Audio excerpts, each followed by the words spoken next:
Hey, what's going on, guys? This is the Edge DFS. This is the quick slant, 15 minutes or less, breaking down the showdown slate for Ravens versus Steelers. This is for Thanksgiving. Typically, we do an hour plus long show, really zooming in and looking at the showdown, looking at all the players, breaking everything down. If you guys are interested in checking that out, it's very valuable. I'll link it in the bio. I'll send it on the end card. But for now, if you don't have the time, check out this 15-minute breakdown. We're just going to talk about some of our favorite plays. We're leaving our fade of the night and our captain choice, our crown their ass choice on the main video. So go check that out if you can. Before you forget, like, subscribe, and let's get into it, Ellie. We're doing Baltimore at Pittsburgh. Anything that jumps out to you about this matchup, just from the football side of things, and then we'll get into like a fantasy side.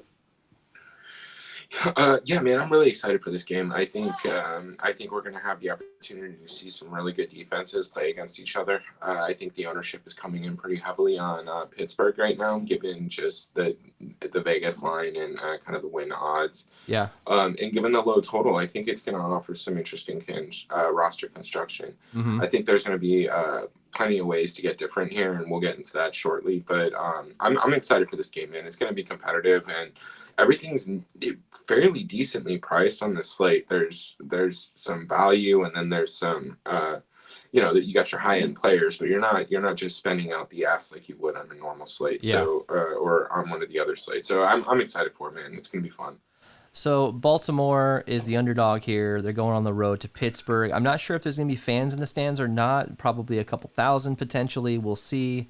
Something to look into. I don't think it's a huge advantage, but they're in Pittsburgh.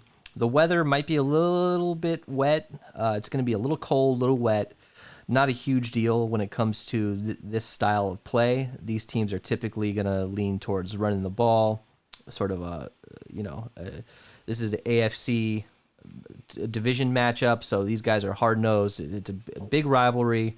Pittsburgh is minus 215 on the money line, and they're a 4.5 point favorite, and the over-under is 45, which is interesting because it's a little bit lower than we're typically used to seeing in 2020. Pittsburgh has been lighting it up. They're 10-0. They beat Baltimore in week 8, I believe it was, or maybe it was week 5. Let's see. It was week 8. They Baltimore lost that game. It was a 28-24. So this is this is game 2 of this matchup. Ellie, talk to me about anything that's jumping out to you from the football side of things here. Where are you leaning on this game, and how should we approach roster construction considering Pittsburgh's probably going to be a lot higher owned? Yeah, I think this is an interesting slate to start rolling out 2-4 builds or 4-2 stacks. And when we indicate the number, right, that's the 4 represents who's in captain. So The first number is whoever's representing the captain spot. Yeah. So when we look at 4-2, I think you can stack 4 Ravens against 2 of the Steelers players and be fine, and vice versa. Because of the ownership here being spread out and the line being close, I think we're going to run into a lot of 3-3 stacks. Look, if last night taught us anything, if the Saints game taught us anything, I think it's important to not get so caught up in the underdog and the favorite, and build what you think is possible. And I think this is an interesting game script, a type of game to build for. You can, with the value, you can kind of just build out however you want. So I'll be primarily looking at 4-2 stacks or 2-4, and I think I'm going to be leaning a little bit more towards the Ravens on Thursday night, just because of where the ownership's going to fall. Yeah, absolutely. So some injuries to talk about real quick. Obviously, J.K. Dobbins and Mark Ingram, they were ruled out. They're on the COVID list, so that opens it up for Gus Edwards. You got Juju Smith-Schuster from the Steelers side of things. He is questionable with the toe, and Vance McDonald is on the COVID list. He's questionable. He may come back. Probably not a huge deal with the Vance McDonald thing, but he's $200, so he's worth trying. So keep an eye on those things. So Ellie, when it comes to pricing here, when it comes to quarterbacks, we've got Lamar at 11.2 and Ben at 11 straight up. Those are pretty good prices for 2 elite quarterbacks, especially considering Lamar Jackson is usually 13,000 plus in the on a showdown slate. So how do you handle this quarterback position here? I think both are in play. Again, the top end of this spectrum isn't very high, and given the value that we have, I really don't understand why DraftKings didn't price up some of these other running backs. Yeah. Gus Edwards, they obviously got to, but Justice Hill, they weren't able to. So I think not having a guy in the 12.5 range up gives you a lot of flexibility on the slate. So I think it's very possible to run both quarterbacks. And given the fact that this is expected to be the defensive matchup, I kind of expect ownership to fall off of these guys a little bit. So it's going to be an interesting slate to build for. I think you're going to be able to get unique without doing anything too crazy. So I think they're both in play. I like them both. So keep an eye on Lamar. He's going to absorb a lot of those rushing attempts, in my opinion, with the other two running backs out. You got Gus Edwards, who's sort of a closing pitcher type of guy. Come in the fourth quarter, run the clock down. He's a big dude. He's the kind of guy that typically is the third in the pecking order on this team. So he's starting now. I think a lot of that volume goes to Lamar. He's a great option at that price, in my opinion. So you've got some guys to talk about from running backs in this game. You've got James Conner, 9,000. Gus Edwards, 8,200. Gus Edwards is typically priced in around the 3 or 4s. He's usually very low when it comes to Showdown. But because the news came out yesterday, DraftKings released their pricing at the end of the night. They compensated for that, which really sucks. It would have been nice to get this guy at a little bit cheaper. He would have been a nice play, but we're going to figure out how to get value in other ways.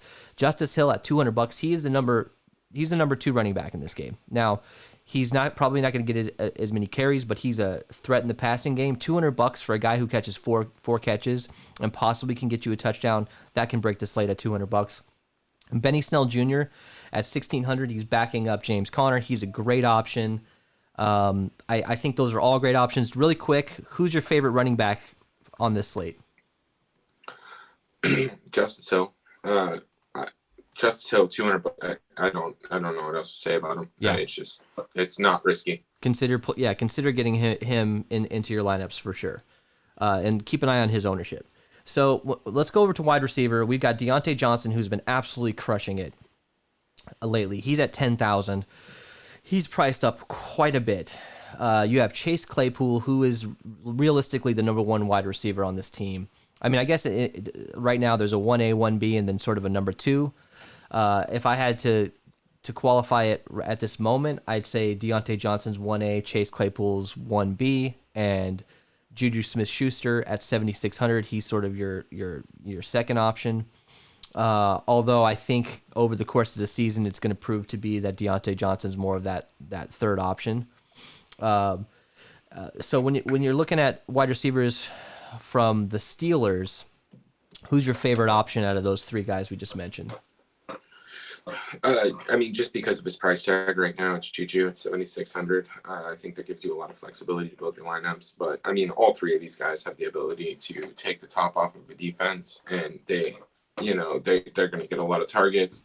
I think you said in the main breakdown, you got 40% to Deontay, 40% to Claypool. Essentially, I mean, that's a lot of volume to be getting into these top 2 guys, and that it reflects in Juju's price tag why he's 7,600. But again, he can take it to the house whenever. So overall, I think all 3 guys are in play. I think you're going to need to have a little bit of variation here, and just keep in mind who's going to be covering each individual player on the secondary for the Baltimore Ravens. But I love all 3 of them. Juju's my favorite right now. But all 3 are in play for me. Juju, his price is really nice. We built a lineup in the main show, and there was some nice builds, ton of good options at that price tag, and he has the upside, he has the ceiling to absolutely go off and break a slate. I personally love Chase Claypool the most out of these guys. He's at 9,600. He's the number 1 guy in my opinion. I think Deontay Johnson is a great option, but he's only been trending up the last few weeks. I think there might be some mean regression there. I think he'll come back to earth a little bit. The defenses are getting more tape on him. This is a very good defense. I'm more likely to just not get as much Deontay Johnson. When it comes to Baltimore wide receivers, you got Marquise Brown at 5,200. He's trending way down. You're talking about a guy who, typically speaking, is getting in the $8,000 to $10,000 range on showdown slates. You've got Willie Snead at 4,800, Des Bryant at 3,200, called up from the practice squad. He had like 5 targets last week.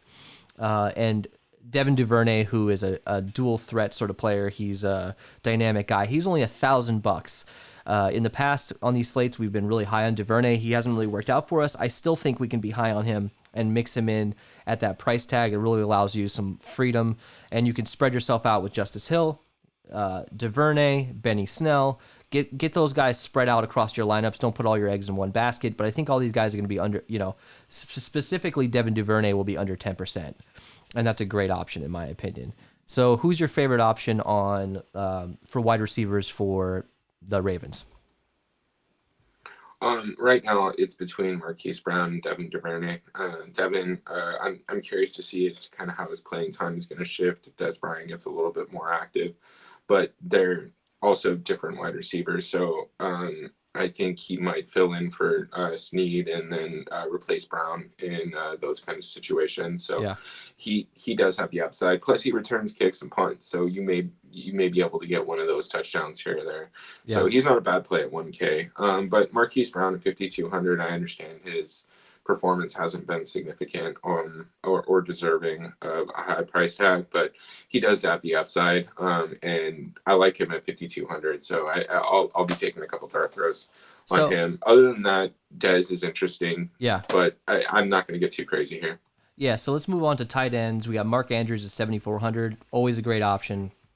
One of the top 5 fantasy tight ends in the league, in my opinion. He has the ceiling, he has the targets. He's the number one target for Lamar. And you're talking about a guy who's reliable in the red zone. You're talking about a guy who's reliable across the middle. Lamar is comfortable throwing to him. We know that. So if anybody can go off in this game, Mark Andrews is one of those guys. If he had 2 touchdowns, it would not be surprising at all. Then you have Eric Ebron on the other side of things. Ebron's one of the most dynamic tight ends in the league. He's out there to catch balls. There's no doubt about it. That's why they put him out there. He's going to get targeted. He's had a pretty good year this year. He's had about 4 touchdowns, I think. He's had 4 touchdowns this season. But, a few years ago, he went off for like 12 plus, I think it was. So he's a dynamic player. Depending on the game script, I think him and Mark Andrews in the lineup together is a great option. So who's your favorite here? Are you getting both of these guys? And by the way, Eric Ebron's only $5,600. He's about $2,000 less than Mark Andrews. I don't think he deserves it. I think he should be a little bit higher price. So I think taking advantage of Eric Ebron here at that price is a good option. Yeah, I'm going to keep it real short and simple. I think both tight ends are absolutely in play. Mark Andrews is obviously Mark Andrews, and Eric Ebron can absolutely go off. So I'll have a decent amount of exposure to both. So kickers and defense, how are you handling this? Boswell at 4,400, Tucker at 4,200. You got the Steelers defense at 5,400, priced up quite a bit, and Ravens defense priced down at 2,400. 15 seconds or less. What are your thoughts on this position? I think we do have to get into these the kickers and defense more on this slate because I think it's going to be a little bit lower scoring game. Yeah, Ravens 2,400 is ridiculous. I expect a couple sacks and a couple takeaways. Steelers defense absolutely in play, and then both kickers are going to be in play today. I mean, we're looking at a 45 total, so I think you can get all 4 of them. So talk to us a little bit. Send us out here with a little bit of roster construction information. 2-4 builds you were talking about. Fill our viewers in. Showdown. Give us a little showdown strategy here. We don't want to dupe. We want to be unique, but we don't want to be stupid. How do we do something like that? Do we focus on the captain when we're doing that, or do we focus on the flex when we want to get different? Yeah, so I like to focus on the captain. On a slate like this, you have pretty clear idea of who's going to end up the overall captain. I expect it to be Lamar Jackson. Yeah. So you can get different, save a lot of money by running Juju or somebody, Mark Andrews, somebody back like that, keep it around 5%. With that low ownership there, you don't have to get too crazy at the flex positions. You can maybe throw in one slightly lower owned guy than you normally would, and really kind of just go chalky from there. So it definitely depends on what your roster construction looks like and what your game script is for. But depending on how low owned you go in the captain, you have a little bit more flexibility in those flex spots to be chalky. So that's probably what I'm going to be targeting tomorrow night. And depending on how low owned that captain is as well, gives you a little bit more flexibility to run 3-3 stacks if you think it's going to be a balanced game. So if your captain's coming in under 4%, 3%, you can run a 3-3 and not be that chalky and probably not really duplicate. So I think there's going to be some flexibility given all the cheap players on the slate, and I think 4-2 and 2-4 is going to be a very fun way to build tomorrow night. All right, guys, thank you so Thursday. much. Yeah, thank you so much, Ellie. We appreciate it, and thank you for watching, guys. If you want to watch the full breakdown of this, we have a ton more information. We have all of our picks for the night. We have a lineup build. We're doing a showdown video for every single showdown on Thanksgiving. We appreciate it, guys, and we'll see you on the next one. Thanks a lot.